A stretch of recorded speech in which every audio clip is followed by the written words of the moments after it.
Hey everyone, and welcome to the very first lesson of Hooked on Learning Study Skills. In this lesson, we're going to be taking a look at self-confidence. You know, so often people ask me, why do I put self-confidence into a study skills course? I mean, the two seem so unrelated. But actually, research shows that the more confident somebody is, the more successful they are. So really, confidence is vital for academic and school success. And this is why. So as I was saying earlier, there is a very strong link between positive thinking and success. And if you think about it, it is actually quite obvious. Because if you feel that you can't do something, you don't even try. And when you don't try, obviously you can't succeed. But if you are feeling, I can do this, or at least I can try and do this, then what happens is that you persist and you work on it until you are successful at it.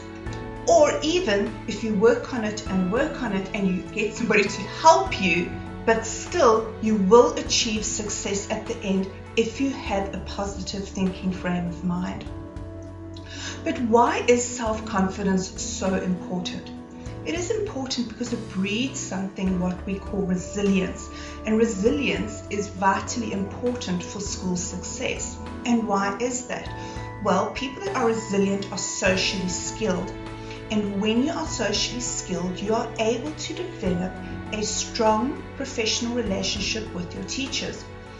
And I know this isn't everybody's favorite thing to do, but part of school success is developing good relationships with your teachers.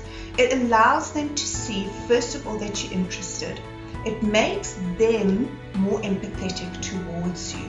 And it helps them to discover what it is that you're struggling with and what it is that you are good at. So enabling a professional relationship with your teacher really helps to aid your school career. Also, when people are self-confident, they are good communicators. And when you are a good communicator, you are able to express your educational needs to your teacher. You can easily then say to your teacher, you know what, in this lesson, I didn't quite understand this, and immediately get the help that you need.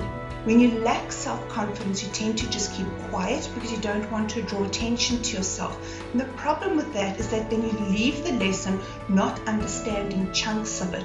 So being a good communicator and being able to express what your educational needs are to your teacher is obviously a huge advantage to you. Then more on a social level, resilient people are empathetic, and empathetic people are well-liked. So empathetic people are those that would pick up a stray cat on the street and go and get it some help. Or the person that will help somebody in class that is struggling with a particular subject. And when you're empathetic, people tend to start liking you. And when people like you, obviously that grows your self-confidence. Also, being empathetic leads us on to our next thing. And that is people's self-confidence enjoy volunteering.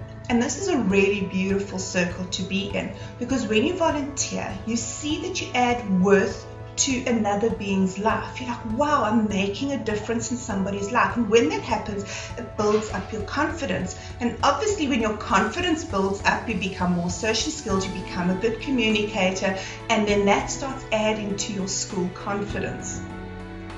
Lastly, and most importantly, people with a lot of self-confidence are great problem solvers. And this is not because they are any more intelligent than anybody else, but it's just because, coming back to that very first point that we made, they sit with the problem until they figure it out.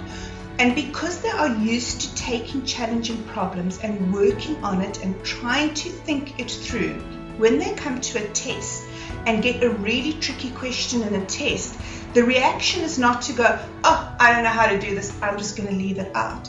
The reaction is, I'm going to try this, I'm going to tackle it. It's a challenge, that's great, I'm going to work on it. And the thing is that if you don't try a question, you're guaranteed naught. If you try a question, say the question is out of 10, you're guaranteed at least maybe even just 4 marks. Or what even if you get 3 or 2 or 1? All of those are better than naught. So people that are good at problem solving tend to score higher on tests as well. So I hope this first lesson was worthwhile, and I will enjoy seeing you again in lesson number 2, which deals with self-motivation.